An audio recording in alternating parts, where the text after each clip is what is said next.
Hello and welcome to my catch-up of Pokemon Horizons December episodes. So we're getting some monthly backstory in episode 76 as Horizon World Tackles are going to meet a former member, Sodayo, with potential info on Entei, which Molly seems pretty annoyed by. This episode didn't really do loads for me, but it was really cool seeing Farigiraf making its anime debut, as it's one of my favourite Gen 9 Pokemon. I liked how we have a mystery of potential Oasis being dried up before we get Farigiraf going crazy and attacking the kids. Sodayo shows up in the middle of battle and is pretty eccentric. You can tell why someone who's this outgoing and has an attitude that conflicts with Molly's. What I really like is how he's in the culture writer now, which can be a load of waffle, but there's a lot of mysteries and info in the books. Seeing Sodayo's take on everyone on the ship is fun, and he even knows that Ludlow is Mighty G even if everyone else doesn't believe him. It's quite cute how they have a gag where Chansey blasts him off after he shows the kids a picture of Molly from the past.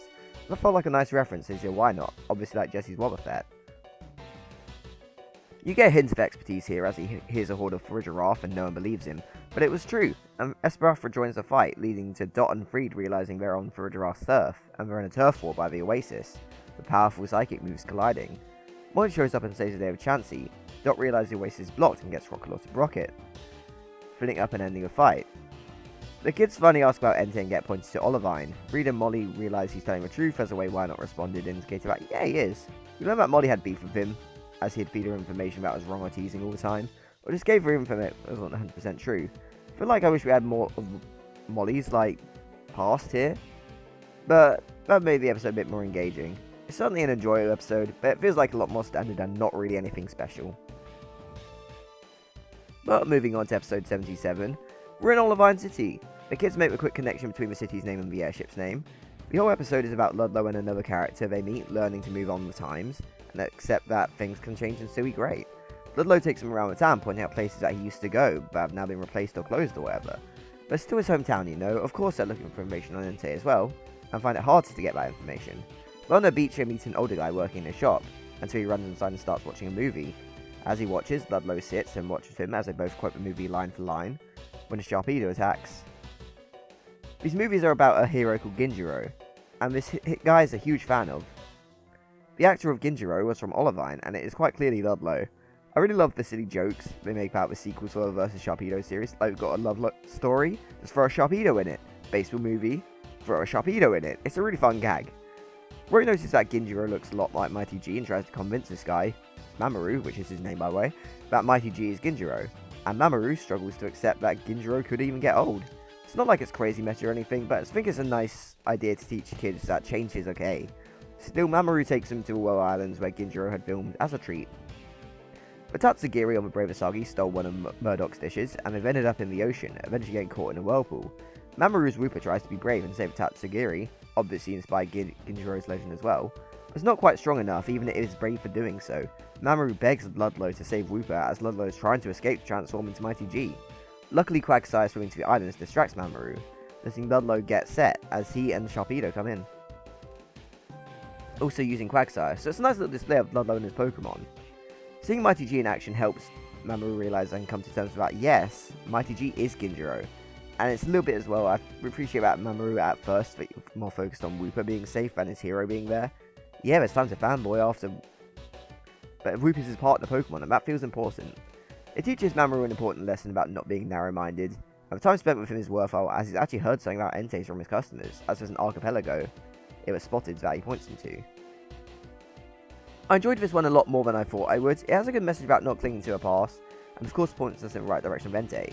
In hindsight as well, it's kind of hilarious that Ludlow gets to have both of his Pokemon getting a big action moment, which I'd want from a kid's Pokemon a lot more. I didn't mention it before, but Kilowattrel does get sent out here, but it's more of a gag how it gets dizzy from seeing Whirlpool. It's nice to see Roy using his head though and not defaulting to his starter, Crocodile, as it's afraid of water.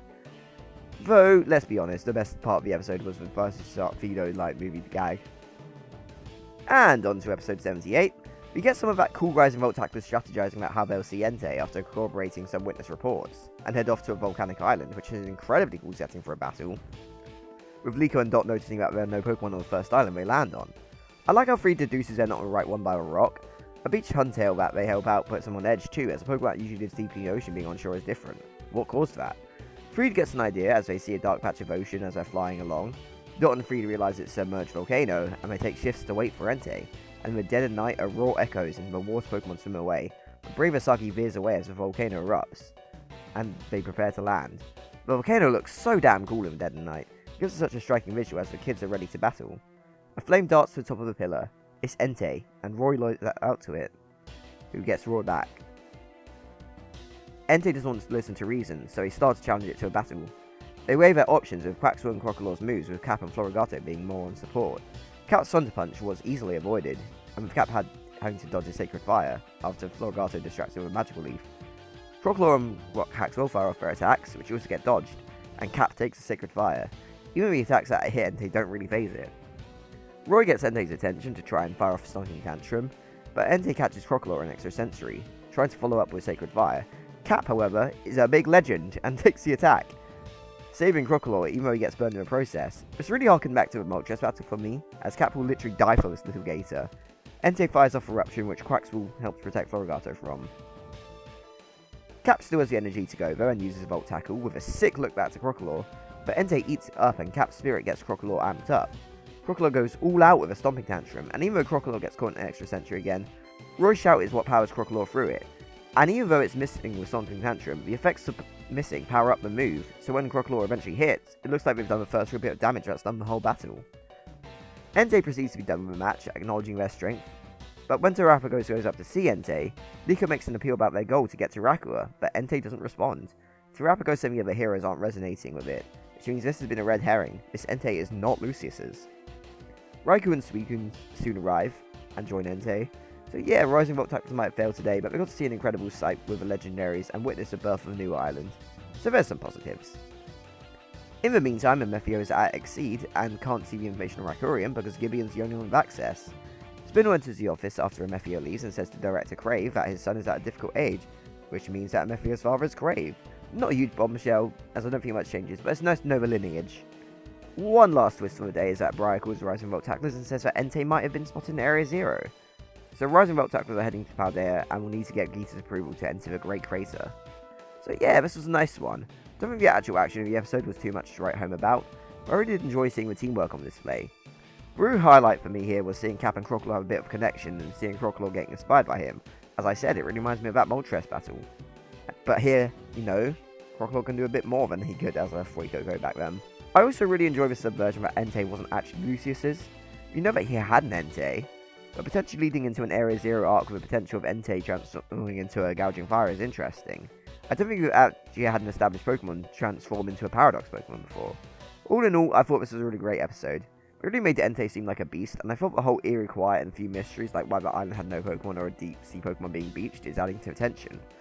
It's because there's an undersea volcano. So yeah, all in all, I really enjoyed that one.